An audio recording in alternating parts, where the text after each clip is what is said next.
Snažím se dostat na level 100 ve hře Don't Touch the Spikes. Jak těžký tohle to může být? No, asi hodně. 98? Už jsem skoro tam... To ne, jak se tohleto stalo? Hra Don't Touch the Spikes je naprosto jednoduchá. Máte za úkol skákat od stěny ke stěně s tady tím divným ptákem. Čusne. A jediný pravidlo, který nesmíte porušit je, že se nesmíte dotknout spajků. No, na moji asi třetí hru tohleto není vůbec špatný. Zkusíme se tady trefit mezi to. Tak, nahoru. Ježišmarja, proč jsou otočený barvy? Tohle je hrozně nepříjemný. Ne, já chci svoje barvy zpátky. Dejte mi moje barvy zpátky. Dělej, barvy zpátky. Jo, tohle je daleko lepší. To je mega divný, když jsou ty barvy otočený.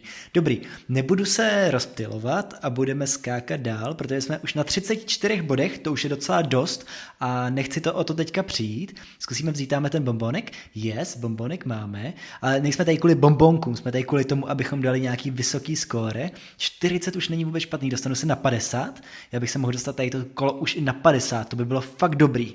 Tak jo, není to tak složitý. Stačí klikat v tu správnou dobu a nedotknou se žádných spajků. A budeme v pohodě. Je to úplně jednoduchá hra, že jo? Tak, 49, 50, yes! Vezmeme bombónek, máme bombónek, dobře, pojď.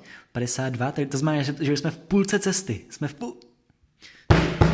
Sakra! Jestli si někdo myslíte, že budu využívat extra život, tak ne, to je pěkně nubácký. V následujících několika hrách se mi docela dařilo, ale vždycky jsem skončil někde na skóre 50 něco. Yes, jsme za půlkou cesty ke 100, teďka už to jenom nepokazit a máme to jak nic. No, ale no tak, ten strop! Jsme zpátky na skóre 50, takže zase jdeme to zkusit znova. To je půlka cesty, bacha na strop, tentokrát to nenarvat do něj. Tak, zatím je to jednoduchý. Se mnou je něco hrozně špatně. V tu chvíli už jsem hrál něco přes 30 minut a moje nejvyšší skóre bylo 58. Ještě se mi ani nepovedlo překonat 60. To ne, já jsem úplně dementní.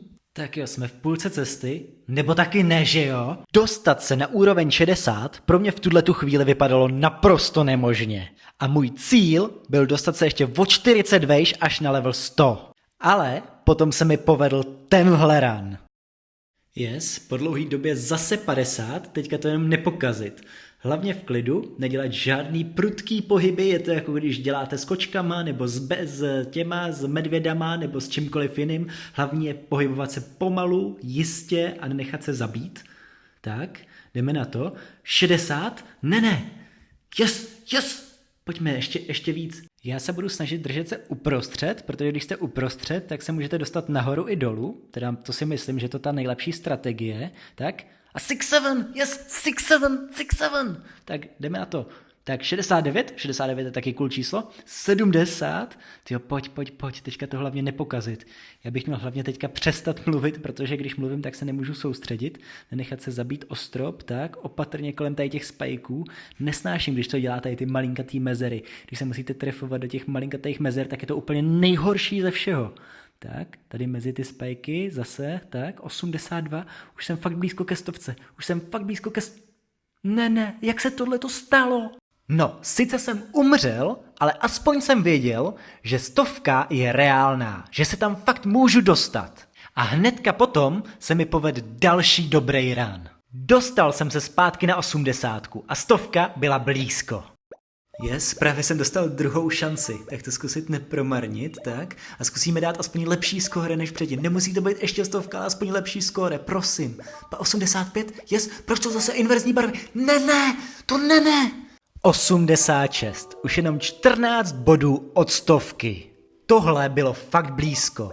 Pár dalších ranů se mi úplně nedařilo, ale potom přišel tenhle ten run. Tak jo, zase po dlouhý době na 80, hlavně se tentokrát nenechat vykolejit těma dementníma inverzníma barvama. Přijde to za 3, 2, 1 inverzní barvy, tak, dolů. Tohle bylo pěkně sneaky od těch dementních spajků, jdeme na to. Tak pojď, 88, 89, máme 90, yes, 91, 92, 93, 94, 95, já dám tu 100, já dám 100. Ne, tohle bude ten run, To ne, jak se tohle to stalo?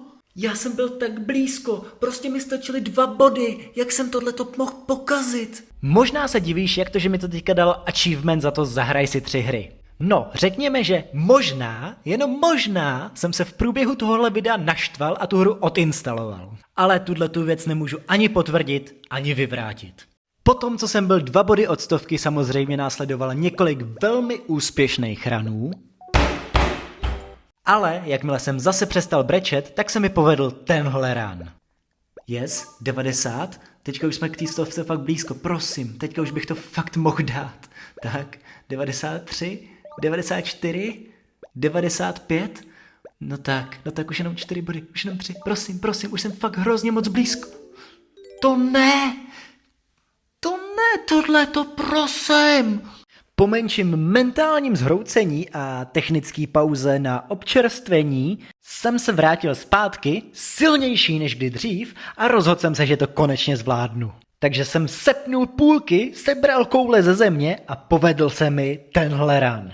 Já už fakt nevím, kolikrát se musím dostat na tu 90, abych dal 100. Já už se ani nechci radovat, jakože prosím, teďka já už to jenom chci dát, já už chci být volnej, už hraju hrozně moc dlouho, 4 body, prosím, tak 3 body, 2 body, yes, tohle to je ono, já to zvládnu, ne, yes! Tak schválně na kolikátku se dostaneme, ještě to tady nenechám, schválně, teďka jdeme na 200. Ne, na 200 rozhodně nejdeme. Tak, zkusíme to dát tady, tak, jdeme na to, pojď, skákej, ještě víc, nenecháme to jenom na 100, aspoň 110, yes, 110 máme, dáme 120, 120 bychom mohli dát, tohle to bylo hrozně blízko, yes, 113 bodů, konečně. Trvalo to přes hodinu hraní, ale 113 bodů je tam. A pokud tohle video překoná 100 lajků, tak dám skóre 100 na hard módu. Což je mod, kde jsou hejbající spajky. Já vlastně doufám, že tu těch 100 lajků nebude.